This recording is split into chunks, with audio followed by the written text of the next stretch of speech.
السلام علیکم ناظرین، عباس سعدی حاضر ہوں شارک نیوز سے آپ کی خدمت میں، اور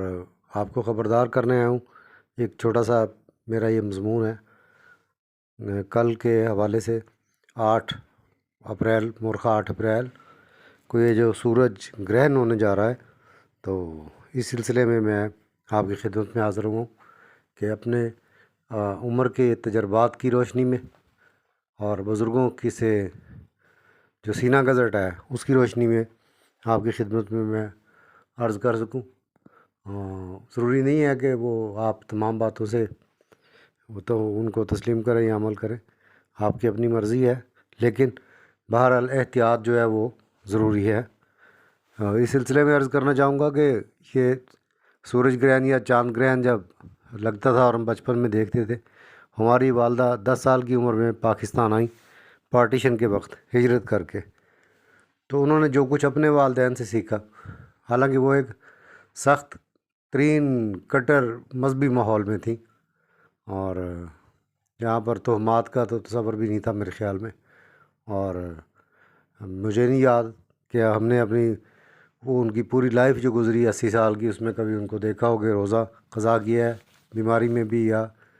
نماز چھوڑی ہے کوئی، یا قرآن جیز نہیں پڑھا، تو تمام چیزیں تھیں۔ لیکن جب گرہن لگتا تھا تو وہ ہماری والدہ ایک پلیٹ کے اندر وہ سوکھی ہوئی لال مرچیں اور تقریباً آدھا کلو قریب آٹا اور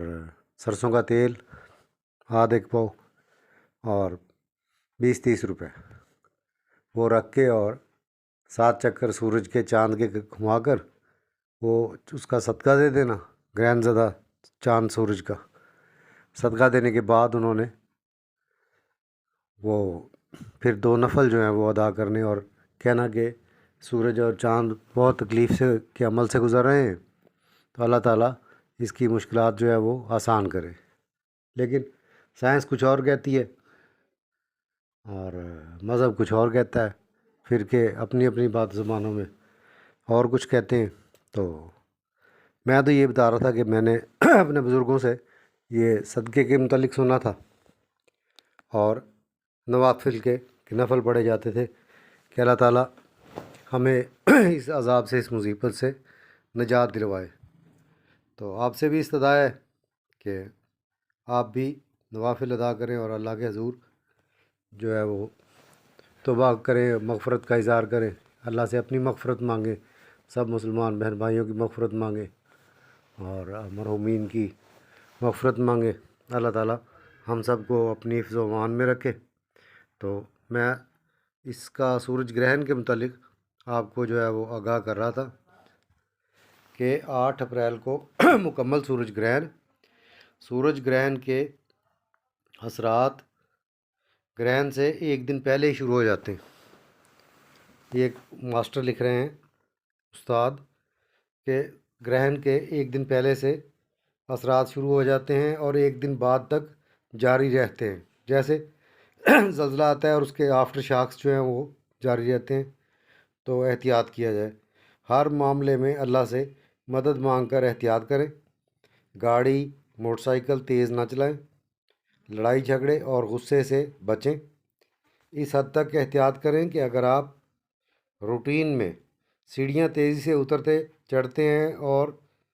ان دنوں میں اپنی سپیڈ کم کر دیں، سفر ترک کر سکتے ہیں تو ترک کر دیں، یعنی سفر سے بھی احتیاط کریں کہ باہر نہ نکلیں۔ سورج کی کرنیں ایسی ہی چیزوں کو متاثر کرتی ہیں، جیسے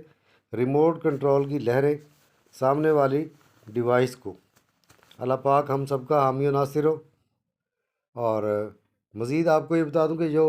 حاملہ خواتین ہیں ان کے لیے احتیاط ہے کہ وہ بالکل باہر نہ نکلے، ان شعاؤں سے بچیں اور لیٹ کر اپنا وقت جو ہے وہ گزاریں، اور تسبیح استغفار پڑھتی رہیں منہ سے، صرف ہاتھوں کی انگلی کوئی نہ کرے، اشارے بازی، اور صرف منہ زبانی وہ تسبیحات جو ہے وہ پڑھتی رہیں، اور وضو جو ہے وہ بھی اس سے پہلے ہی کر لیں گرہن لگنے سے، اور گرہن کے بعد جو ہے احتیاط کریں کہ زیادہ چلیں پھریں نہیں، اور کوشش کریں کہ وہ اس کی لہروں سے محفوظ رہیں۔ اللہ تعالیٰ ہم سب کو محفوظ رکھے، آمین ثم آمین۔ اللہ حافظ۔